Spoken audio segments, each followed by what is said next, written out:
ఇటీవల హాస్టల్ నుంచి ఇద్దరు విద్యార్థులు మిస్ అయిన కేసుని పోలీసులు ఛేదించారు. కేవలం 12 గంటల వ్యవధిలోనే చిన్నారులని రక్షించారు. పెద్దపల్లి జిల్లా సుల్తానాబాద్ పోలీస్ స్టేషన్లో ఏర్పాటు చేసిన సమావేశంలో డీసీపీ రామరెడ్డి ఇందుకు సంబంధించిన వివరాలు వెల్లడించారు.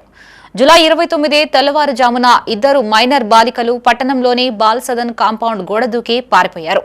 డీసీపీ రామరెడ్డి ఆదేశాల మేరకు పోలీసులు 4 ప్రత్యేక బృందాలతో గాలింపు చర్యలు చేపట్టారు.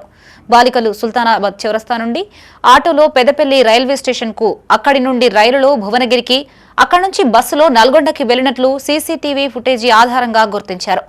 నల్గొండ బస్టాండ్లో బాలికలని కనుగొన్న పోలీసులు చైల్డ్ వెల్ఫేర్ అధికారులకి అప్పగించారు. బాలికలని కాపాడిన Sultanabad CI Ponnamaneni Ranjith Rao, SHO Chandrakumar, technical టీంను డీసీపీ రామరెడ్డి ప్రత్యేకంగా అభినందించారు.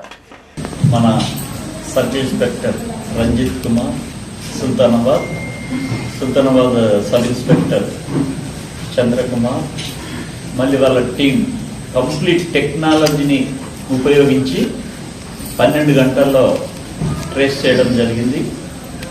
నల్గొండ నుంచి తీసుకురావడం మా వాళ్ళు బాగా కష్టపడి మా వాళ్ళు బాగా గట్టి స్టెప్స్ తీసుకోవడం జరిగింది.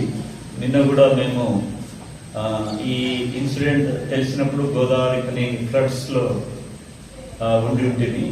దాన్ని తెలిసిన వెంబడే ఇక్కడ రావడం జరిగింది. బాగా టెన్షన్ ఫీల్ అయిన మా ఇద్దరు ఆఫీసర్లు ఇక్కడ sub inspector and sub inspector బాగా గట్టి పట్టుదలతో రియల్ చెప్పాలంటే నైట్లో కూడా వాళ్ళు పడుకోకుండానే బాగా వర్కౌట్ చేసిండ్రు.